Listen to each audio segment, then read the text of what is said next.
पवन सिंह कहते हैं, लेकिन मैं खेसारी लाल यादव को अपना कंपटीटर नहीं मानता हूं।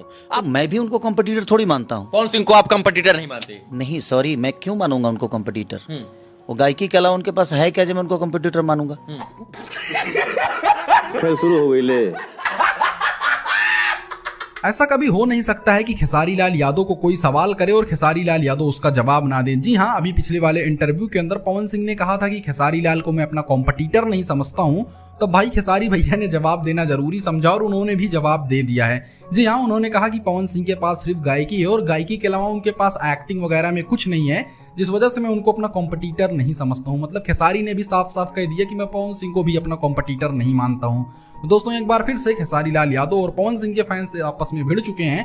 दोनों सुपरस्टार, दो बेहतरीन सुपरस्टार हैं भोजपुरी के, लेकिन दोस्तों कहीं ना कहीं खेसारी लाल यादव की तरफ जो फैंस हैं उनका रुझान ज्यादा रहता है पवन सिंह की अपेक्षा।